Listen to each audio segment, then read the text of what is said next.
If you look at San Francisco, at first it was mostly situated in the Tenderloin district. What I mean situated was going to be the drug markets, the homeless encampments, pretty much the craziest stuff you could ever imagine. Imagine a third world country, but you pretty much compact it and squeeze it into the Tenderloin district, which is literally smack in the middle of all of San Francisco.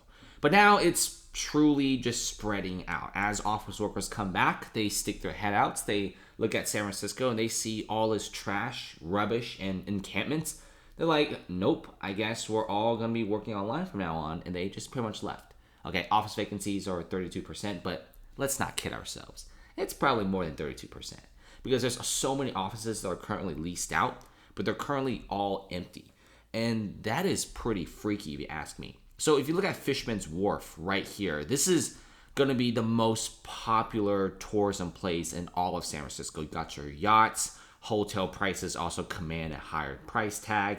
And if you also look at this place, it's just a massive tourist trap, right? But there seems to be an increased numbers of car break-ins, homeless encampments, and there's pretty much a lot of people who are mentally ill. And guess what? Of course, the city doesn't care. Now, I said that in every video. Guys, I'm not actually joking when I say the city doesn't care.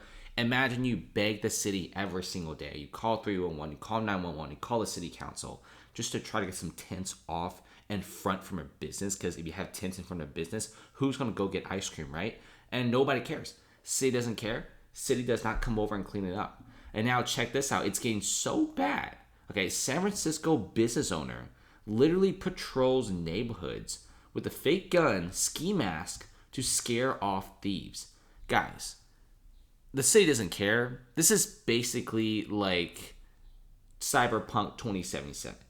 All right, we're also seeing private security becoming more of a popular industry in San Francisco than anything else.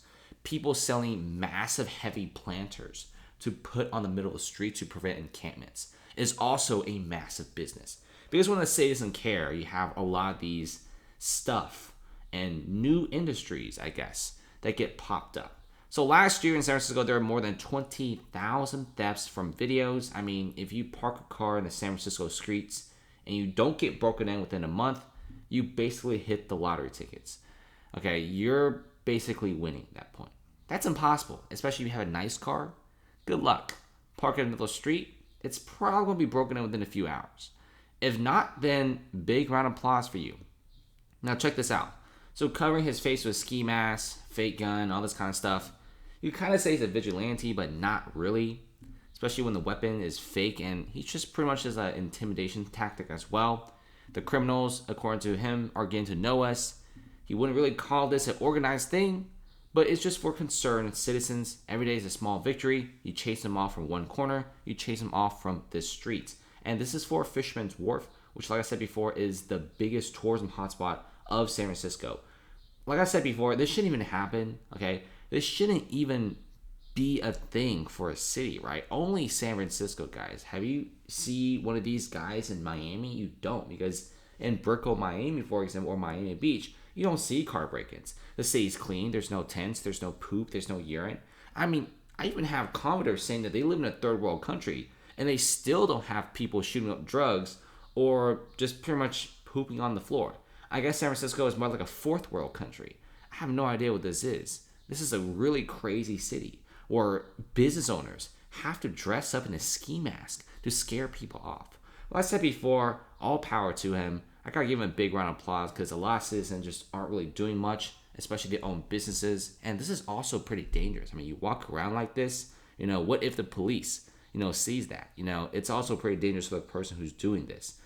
And if you also look at what's going on, San Francisco store owner asks man to stop urinating and gets punched in the face. Guys, this dude actually got straight stitches on the top, black eye and everything. Absolutely mad right now. Super mad. Owns a sandwich shop, says the city doesn't care.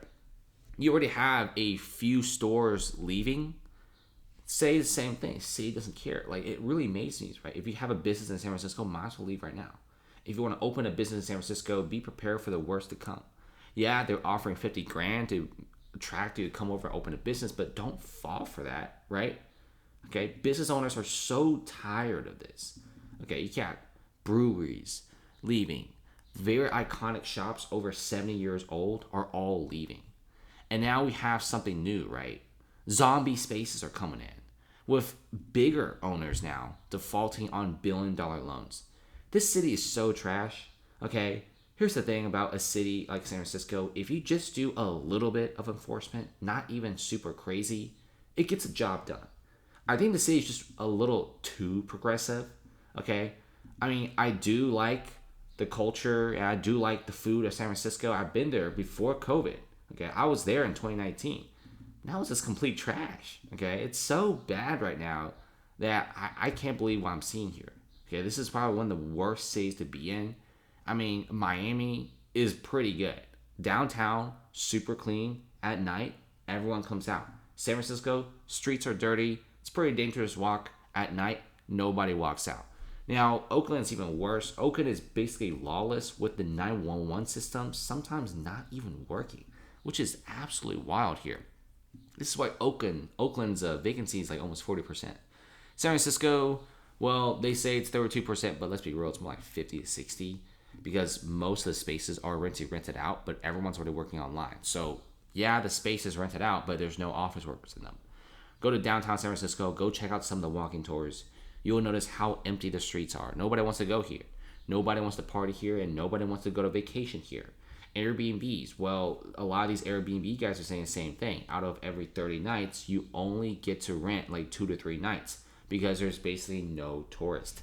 I mean, what sane tourist will go to San Francisco? Oh, you parked your car there and you're having a quick fun vacation? It's probably going to be broken in within the next 3 days.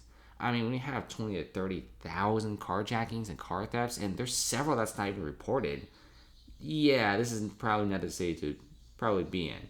I mean, a lot of these condos, these apartments, they're empty. Nobody wants to stay here. It's complete trash.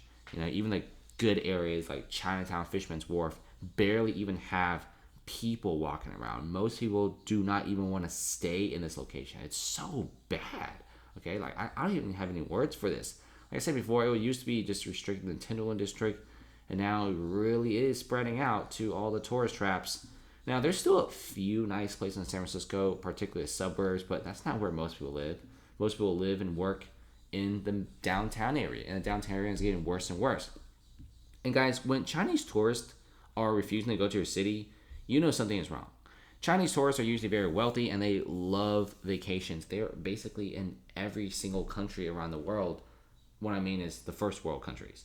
Now, if you go to, like, for example, Italy, if you go to Spain, Portugal, Singapore, Japan, Korea, you all get a lot of Chinese tourists.